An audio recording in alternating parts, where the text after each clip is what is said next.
Hello, everyone. Welcome back to Grid Network's Women in Motorsports program. I'm Ben Schneider in for Joe Samniego today. With me, as always, Daniel Zeri from Racers to Girls Behind the Helmet. Daniel, it's good to see you again. How's it going? Good to see you. Always very, very good to have you on this show with us, and pretty good. All over the world, we've seen some interesting news for women in races. So really looking forward to go through these news with you later on. Yeah, we do have some news regarding the F1 Academy and some other things to get to. But before we do that, as always, we want to thank our Patreon supporters, Colin, Deshelle, Mark, and Robin. I'm looking for the Patreon graphic right now. There it is.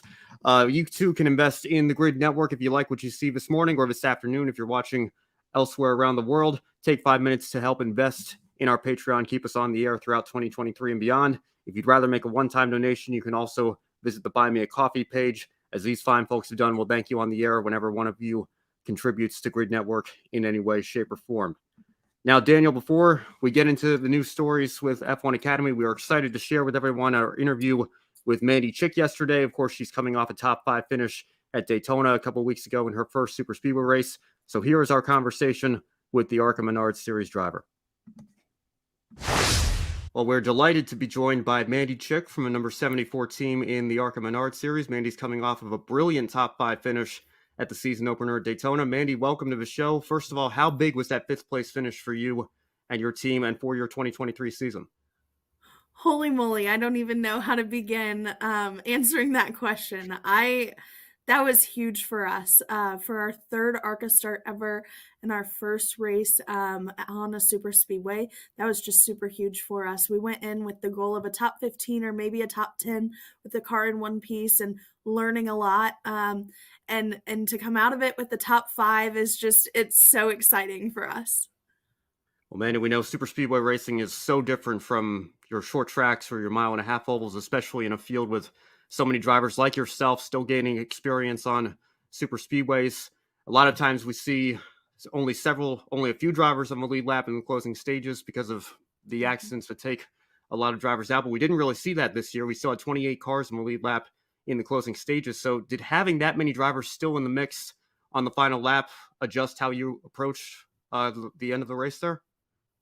Yeah, certainly. Our game plan really evolved over the race. It was interesting because we knew that we had a good car. I knew I had a good car. If you listen back to my radio communications, you can hear me say, guys, we have a rocket ship very early on, and even predicted that we had a top 5 car. And so I knew that we were fast and competitive, but it is about staying there and being on the lead lap and having a car in one piece at the very end. So I think going into the last lap, we were 9th, and I knew we'd get a good finish, but I didn't expect that at the end of the lap, we would come out of turn 4 and move to the 5th position. That was super cool. Yeah, Mandy, you're coming from a racing family, as I understand, and you're a 3rd generation driver. Mm-hmm. Could you please sum up your journey in the sport so far, how your passion evolved and how big of a step it was going from a short track racing to super speedways like Daytona and Talladega? Yeah, absolutely. Thank you for that question. I'm a 3rd generation racer and the first female in my family to race. I started racing when I was 6 years old. And that was right after my dad and my grandpa sold their NASCAR truck team that they had from 01 to about 06. So they have experience in the NASCAR world, and I've just grown up around it. I've been at racetracks since I was very little. And I raced quarter midgets from when I was 6 until I was about 12. We transitioned to V8 dirt modifieds when I was 12 years old. At 13, I was one of the last to get specially approved for the NASCAR home tracks program for the pro late models. I was one of the last ones that was specially approved under the hardline 14 limit. Super thankful for that opportunity. Won the 2016 NASCAR Missouri State Rookie of the Year. After that, we went on the JEG CRA All-Stars Tour in the upper Midwest, racing pro late models. And then I've been doing that until last year, and last year is when we bought the ARCA program and had 2 races in the ARCA series.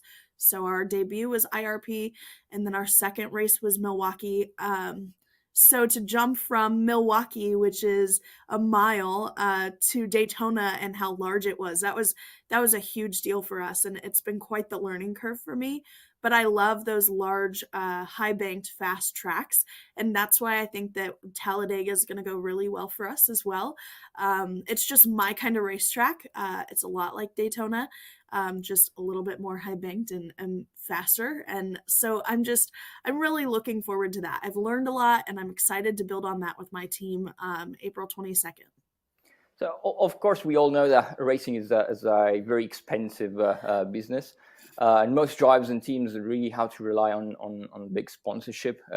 We also know that motorsport is a male-dominated sport most of the times, even though now we are seeing more of an inclusivity effort. Do you think it is a period now where we are seeing actual support for women climbing up the ranks at both grassroots levels in short tracks nationwide and up the ladder?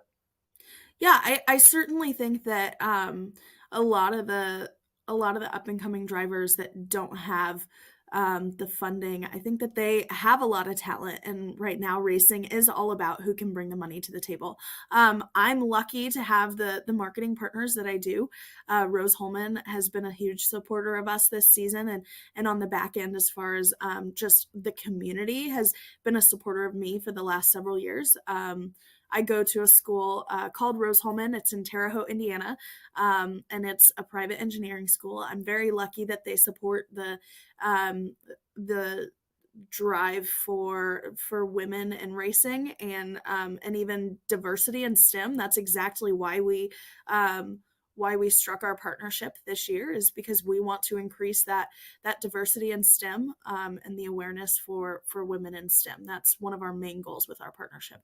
But I think that it's very important that people keep an open mind with women coming into the racing world and really look at them for the talent that they have and not what past drivers have done. It certainly is nice that I have gotten the support that I have. I'm thankful for that. And sure, there is still a glass ceiling for women in racing, but I've also seen a lot of support from people that are excited that there are women in the racing world mixing it up, and they're watching NASCAR for the first time in years because of that. So I think it's an all-encompassing answer to your question is, I think there's a lot of growth as far as people keeping an open mind, but I also, on the same side, have received a lot of support, which is great. Well, Mandy, I think you mentioned your next race will be at Talladega. Yes. If you can get more sponsorship on your car, what other tracks would you like to add to your schedule looking ahead to 2023 and beyond? Yeah, so right now we're working on putting together funding for about 12 to 14 races this season. So that would be very exciting for us. We for sure are going to do Talladega and Kansas. Kansas is right here in our backyard. Our family-owned team is based out of DeSoto, Kansas. It's a small town outside of Kansas City. And so we're 20 minutes from Kansas Speedway. I've grown up seeing that track and dreaming of racing there. So I'm very excited to go there twice this year, once in May and then again in September. I'd really like to race Bristol in September as well. That's a track that I have a lot of experience at, a lot of good finishes in the Pro Late models.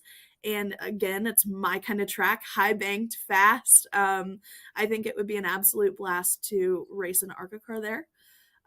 We'd like to go back to IRP in Milwaukee, and then really we're open to racing as many races as funding allows, but right now we're working on putting all of that together. I want to follow up on your partnership with Rose-Hulman. I know you mentioned you're an engineering student there. How did they end up becoming one of your major sponsorship partners, and how do you balance your academic life with your racing career?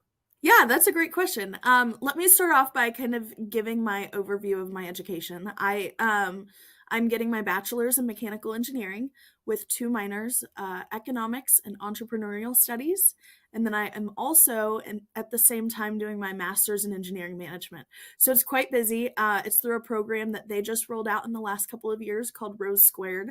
And it allows you to get 2 degrees in 4 years or under at no extra cost if the credits line up. So that's super valuable. But it certainly keeps me busy, especially with my on-campus involvement. So the balancing, I am still figuring out. I think it's a take it day by day. I'm also a type A personality, so I have all of my spreadsheets and my to-do lists and all of that. And I just always figure out how to make it work because I love my life and I love what I do and I'm passionate about what I do. And I don't want to give up any component of my life. And so for me, it's just, I always figure out how to fit it all in. I'm very passionate about what I do. I love my life. I wouldn't have done what I've done the last 15 years if I didn't love it. But our partnership with Rose-Hulman is very exciting for me. It's something that I've dreamt of for a few years now. And I'm a junior at Rose-Hulman, and they have supported me since day one of my educational career. One of the main components of their support is just that community atmosphere. I just love the community. We're a very small community. And the story that I like to tell is the first weekend that I had on campus in my freshman year, I had a race that I had to go out of town for.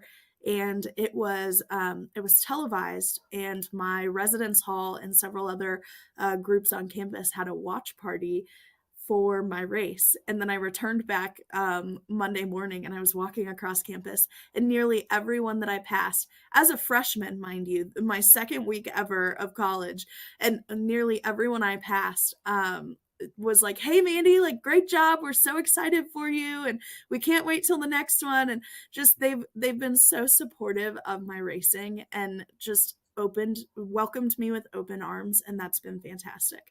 One of Rose-Hulman's major goals in the future is to increase our percentage of women at the school. We right now are sitting at 25% female, so still very male dominated, but we'd like to get to the point where we're 30 or 35% in the next several years. So that would be very exciting for us. But as far as how it came about, it was kind of a mutual thing because they knew that I was making the jump to the ARCA Menards series, and they wanted to support me in any way that was possible because they're very focused on supporting their students and whatever life throws at them. And for me, I really wanted to find a way to partner with Rose and get the message out about women in STEM and just use it as an encouragement to young individuals. So that's a really great question, but I'm excited for our partnership and to see what we can do in the future. That's a great goal for both of you and your partners. Mm-hmm. Coming back to Daytona, to the season opener this year, there was of course 5 female drivers in total in that race. So we had also Amber, Tony, Natalie, and Logan all racing there. How is your relationship with other female drivers? Have you ever helped each other on track, potentially discuss strategy, or is every competitor the same for you? Yeah, so I have had very unique opportunities in the ARCA series to meet these individuals and get to really know them, and I've really enjoyed that. We all kind of have to stick together. That's how it goes at the racetrack. We stick together and we support each other, and they're always very kind, and I love connecting with them. As far as helping each other out, we'll talk about strategies or whatever before the race. But on track, I believe I drafted with Tony and Amber a little bit during the race. And of course, you have to stick together and work together. And really, we are open to working with any driver on track. But I did get some good time drafting with Tony and Amber. Yeah, that's a good point. Also, obviously, 2023 is off to a great start for you after that first race. Regarding the upcoming rounds, is the goal or expectations changed at all for you, or you're coming into the next races with the same goal as you started the season, just to have more experience and log laps? I'd say for me, I certainly set the bar higher than we had expected, but I think so. Our big goal is we really want to be a good contender for the Rookie of the Year this year. I think we have a good shot at it. As far as finishes go, I think I set the bar a little bit higher than we were expecting for these races, just because we're still learning in the series and all. But I'm looking forward to taking on that challenge and seeing if we can get another top 5 at Talladega. So those standards have been moved a little bit. We were really hoping for the first few races that we get a top 10 and be there at the end. But for us now, it's like, okay, let's go after it. Let's get a top 5. If we know we can do it at Daytona, then Talladega should be good too. So I'm excited. I think we have a really good car for Talladega, and I'm thankful to have the help that I do. My crew has been awesome, and they've worked so hard. And Cook Racing Technologies, Bruce Cook, he was super helpful in putting together our setup as well. And so I'm really looking forward to taking on these challenges as we progress through the season. And yeah, our standards are higher, but I think it's going to make for a really good season. Well, Mandy, thank you so much for taking the time to be on our program. Are there any other sponsors or partners you'd like to thank? And for our audience, how can they follow you on social media? Absolutely. So we mentioned Rose-Hulman. They are one of our main supporters, but we also have Dynamic Drivelines, FK Rod-Ends for Golar Performance Systems, ProFab, Aero Race Wheels, and JRC Accounting. So very thankful to have the awesome individuals behind me. They work so hard to support my goals and dreams day in and day out. Certainly couldn't do it without them. On social media, you can go to my website, mandychick.com. We're doing a big website reconstruction, so that should be up soon. And then Facebook is, you just type in my name, Mandy Chick, and it'll be the athlete page. Instagram and Twitter, those are at Mandy Cool Chick, and then TikTok is at Mandy.chick. Thank you so much, Mandy. Best of luck with the rest of your season. Thank you so much. I appreciate it.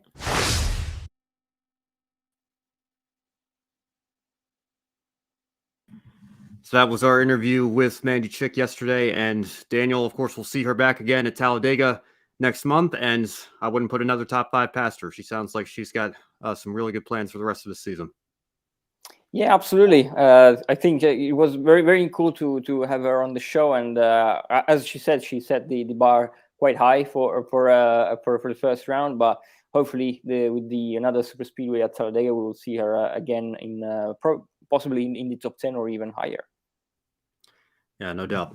So we do have some more news to cover this week in regards to the F1 Academy, so we'll move on to that portion of the show right now. One major announcement came with the management. Susie Wolf, that should be a familiar name to most race fans. She is going to be the managing director of F1 Academy, as was announced Wednesday earlier this week. Susie's a former racer herself, then became a team principal of the Venturi Formula E team. She led that team to have Eduardo Mortara be a championship contender each season. Departed that team after it became Maserati. He's now the managing director of F1 Academy. So, Daniel, considering she started as a racer herself, now taking on this role, how big of an influence is Susie Wolf going to have in shaping F1 Academy on and off the track? I think that's a very good choice by F1 to bring Susie on the project. Not only she is a former racer, as you mentioned, obviously she is the last female driver to have taken part in an F1 weekend. She did free practice in 4 different Grand Prix between 2014 and 2015. So she did Great Britain at Silverstone and Hockenheim, Great Britain again, and I think Austria was the last free practice session that she did in Formula One. In 1992 was the last female driver before Susie to take part in an F1 weekend, and that was of course a driver that was not participating in the race but just trying to qualify, because of course Lela Lombardi has been the last female driver to actually enter a race. Wolf, as you mentioned, then became team principal in Formula E. And she did extremely well. She took a team that was in the top. She was like it was from P9 to P8 in the constructors championships, and she brought it up to a championship contender position. They were vice champion last year. So not only a talented driver, but also a talented manager. And also, she has always been very interested and passionate about women in motorsport. She founded the Dare to Be Different, which was an organization she founded it in 2014. And in 2019, that organization merged with the FIA Women in Motorsport Commission, because they were working pretty much on the same with the same goals, and that is the organization behind the Girls on Track program. So she did extremely well also as an advocate for women in motorsport. So I believe that putting all together her skills and her experiences, we have the perfect candidate for this position.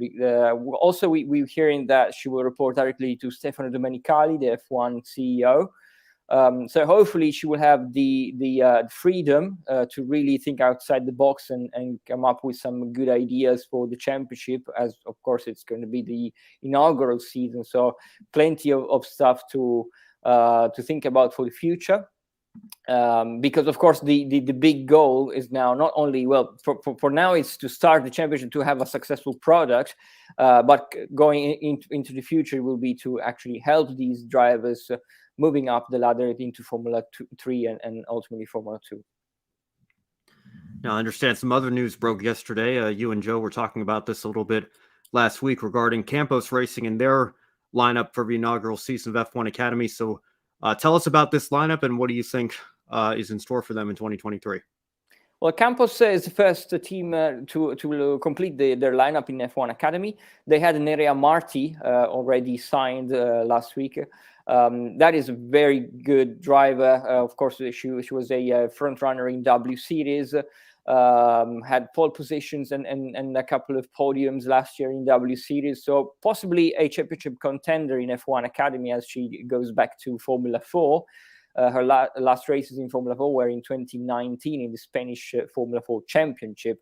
But since then, she has been really, really consistent and competitive in Formula Regional cars with W Series. This week, we had two more signings for Campos Racing. The first one was Lola Lovin-Foss, a 17-year-old driver from France.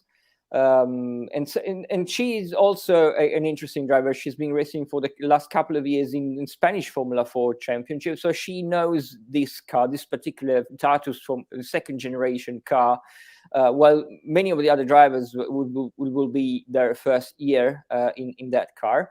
Unfortunately for Lola, last year it was a bit of a half season because she had to stop midway through the season for budget restraints. But hopefully this year she will have a strong season with Campos. And then the third driver, only yesterday she was confirmed, and it is Maite Cáceres. She's from Uruguay, and she's a really interesting upcoming talent. She raced last year in the Formula 4 in the US. And then also did a couple of rounds towards the end of the season in the USF Juniors, which was a new championship in the US using the same Formula 4 car, but only rode to the program and not sanctioned by the FIA. So, but the most important thing is that it might really had some good races in Formula 4 machinery last year, and then just last week she had an outing in the new Tatus Formula 4 car in the Formula Winter Series, which was the race that we discussed last week here on the show. She had a guest appearance with Campos Racing, and she will be back with Campos.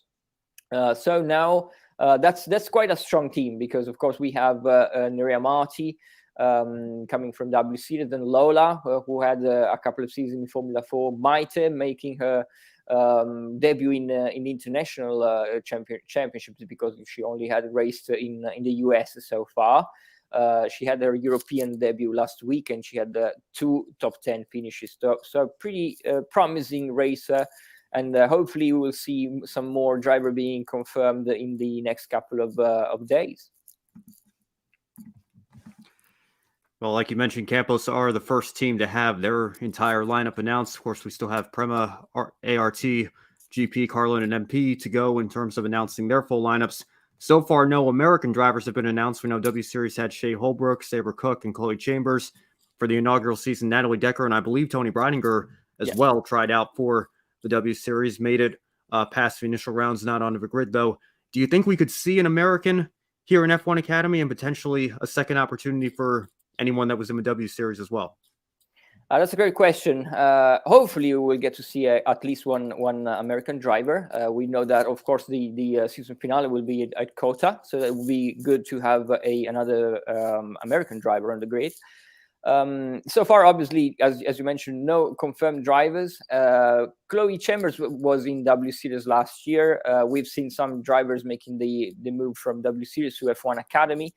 But then she went to New Zealand for the Formula Regional Oceania Championship in the winter. So it's really not clear what she will be doing this year, because, of course, unless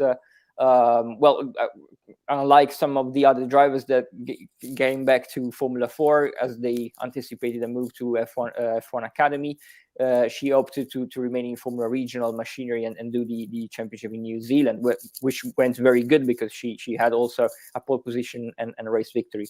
So quite unclear what she will be doing this year, but hopefully we'll get to see her on a big championship. And we don't know if she will be in F1 Academy, but hopefully we will get to see an American driver in the championship this year.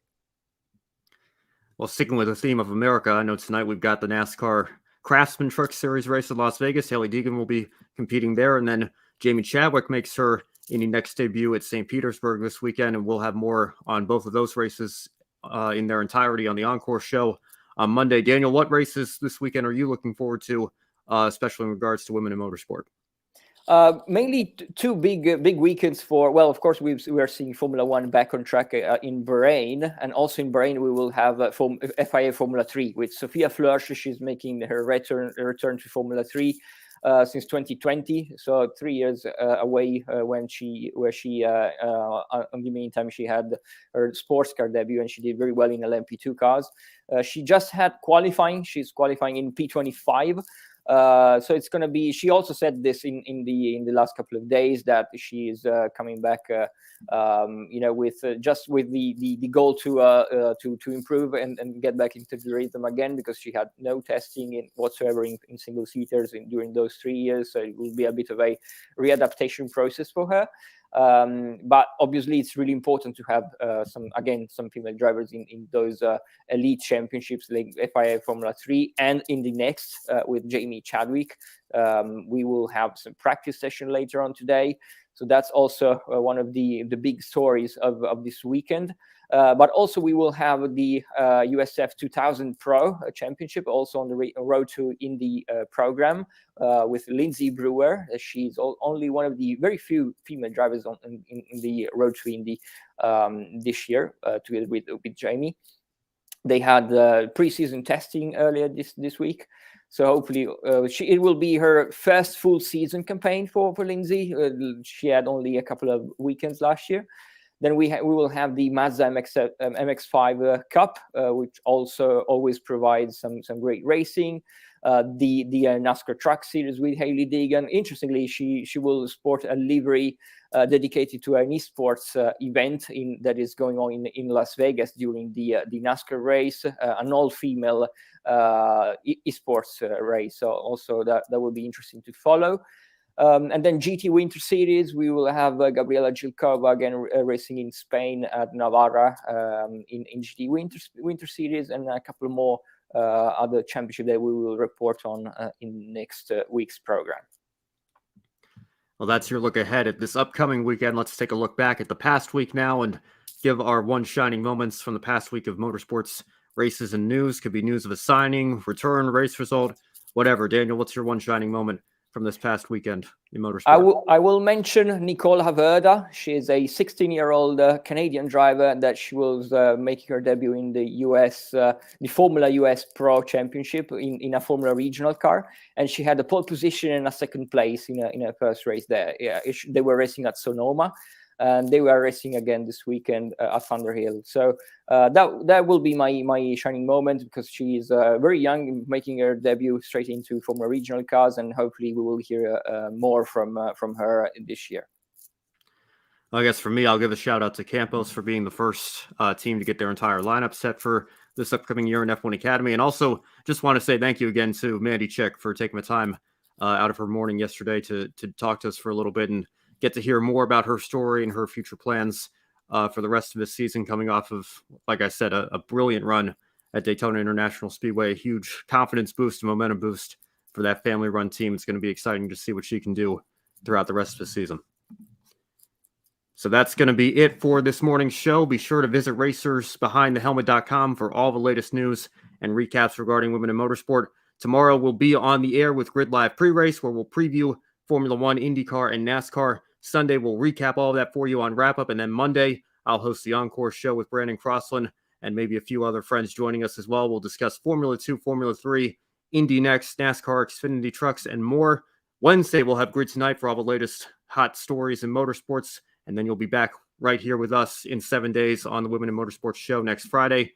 As always, a huge thank you to our Patreon supporters for investing in us each month. Colin, Deshelle, Mark, Robin, and David, your support means the world to us. If you want to join them, link to the Patreon is in the video description box below. If you'd rather make a one-time donation, you can join the Buy Me a Coffee contribution list. Get your name on the board, invest any amount in us here at the Grid Network. And of course, be sure to follow us on all our social media platforms, especially right here on YouTube. Help us get to 1,000 subscribers before the Indianapolis 500 later this May. For Daniel Zeri from Racers Behind the Helmet, for Joe Samniego, I'm Ben Schneider. Thank you all so much for watching, and enjoy the races this weekend. Thank you for watching us right here on YouTube. Be sure to subscribe and check out some of our other videos, including Life on the Grid, where we interview folks from the motorsports industry. Thank you for watching. We'll see you next time.